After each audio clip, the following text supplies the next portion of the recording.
Hello, welcome to West Ham Confidential on Revelator Alf. So, the morning after the night before, yes, Man Utd came down to the London Stadium and thoroughly got a big arse spanking from West Ham. Yeah, we beat them 3-1. Goals by Man Utd in the second half. Lovely through ball by Noble. Yarmolenko got a bit of a deflected shot, but made the goal himself really, so I'd give that to him. And then in the opening 6 minutes, Anderson with a great crossfield ball across from the right hand side by Zabaleta. Yeah, you could say marginally offside, but we'll take that. And kind of a back heel flick into the goal past De Gea. So all in all, they got to pull one back to make it 2-1 with Marcus Rashford, but all in all, West Ham just totally dominated. No matter how poor Man United were, West Ham were just far superior. So that's where we should be concentrating all our attention. All the media, I suppose not understandably, but it's not unsurprisingly, are all focusing on how bad Man United were, and Mourinho and Pogba, and for us as West Ham fans, who really cares? Well, I don't care. All I care about is how we perform and how we played, and we played brilliantly. So, Pellegrini has stuck with his plan, and it is working. But why is it working? That's the key issue. Well, first of all, the players have started to bed in. Yarmolenko, Anderson are really starting to play a lot better and be more consistent and work harder as well. So left side, right side, they're working well. I'll come to Anderson in a moment, but Yarmolenko and Zabaleta on the right hand side were also linking up really well and creating overlaps and being able to feed each other, so to expose weaknesses down the right hand side.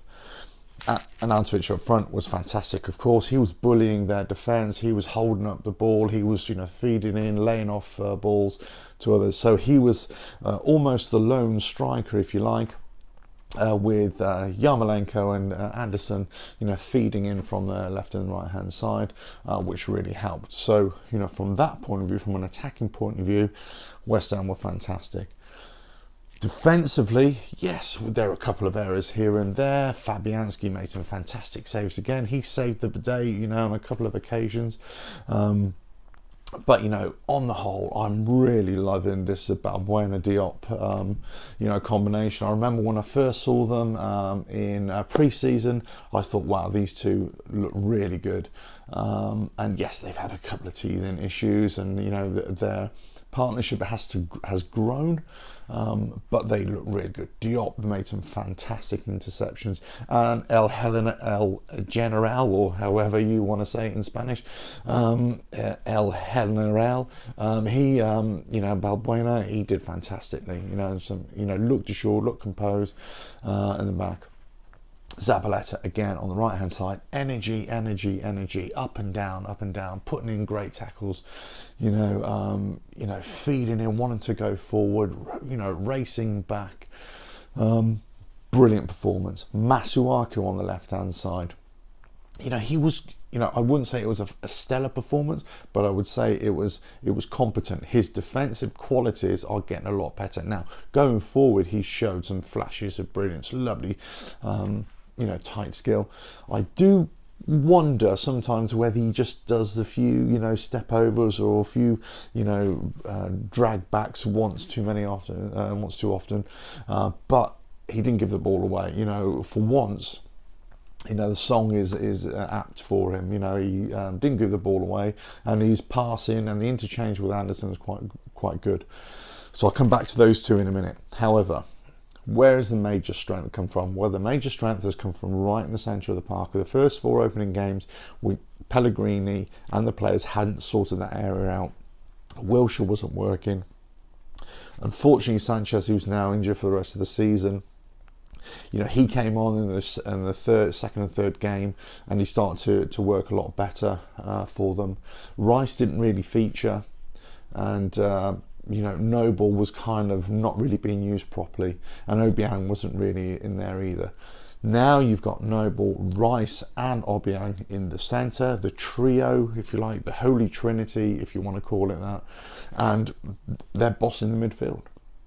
not only are they breaking up play or, you know, picking up the scraps, Rice and Obiang, but, you know, Noble is in there as well, like a terrier fighting away.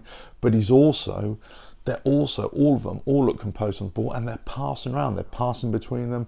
They're passing around left and right. If you notice the way we played the ball, you know, it was coming out of defence, either long ball or short ball, you know, getting it under control, and it was laid off, passed, went from the right side to the left side, then back again, and we just toying with Man United, just toyed with them, you know, and most of that comes from within the centre. They, you know, they defended when they needed to, they protected the defence when they needed to, but they also were, you know, creating the attacking opportunities as well. And it's no wonder in most people's eyes, you know, Noble was, you know, the man of the match, you know, and it's so hard to pick these man of the match sometimes when they've all had such a fantastic performance. So the one thing I will say about Anderson and Masuaku, sometimes it was a little bit weak, and it allowed Man United to come in back into the game a couple of times. Certainly in the first half, a couple of spells in the second half as well. So that was more of a concentration, more of a consistency issue, rather than they had poor games. But, you know, we've got to be thankful, and that partnership is starting to work out. They're starting to link up a little bit better, and they're starting to play not only for themselves but also for the team, and the team in mind. So all around, great performance by us, and we looked like a proper footballing team, and we looked like the West Ham way had come back to us. You know, it was good quality football, passing, it was attacking, you know, it was great. You know, for all the things that we were doing right, Man United were doing wrong as well. So you can't, you know, sort of say that. Now, there are lots of people out there, lots of fans out there, you know, who have been moaning about Noble for the last few years, and moaning, you know, about Snodgrass, you know, when his first spell, how rubbish they were and everything. Well, first of all, Noble, I've always said, you know, any player can have a good game and a bad game, but you can always rely on him to give that, you know, that 200% that you need, and to be the leader, and to be the voice, and to encourage everybody and get everybody going. And that's exactly what he does. The quality isn't always there, but I tell you what, he's the one who's always looking for that forward pass, and, you know, and for the goal for Arnautovic, that's exactly what he was doing. Doesn't always come off, but he's always there doing it. Snodgrass, when he came on in the second half, okay, he was like a terrier. He was chasing down, you know, he was hassling their defence. He was rushing them into making mistakes. Contrast Antonio, when he came on, he did that once or twice, but most of the time he was kind of static, so a bit lethargic. So out of the two, Snodgrass is a much better substitute than Antonio. Antonio, you know, he looked a bit tired when he first came on. So I think, you know, if there is a weakness in our side right now, it's Antonio. But here's the big issue. It's not about one particular performance or a couple of performances. This is not about our starting 11.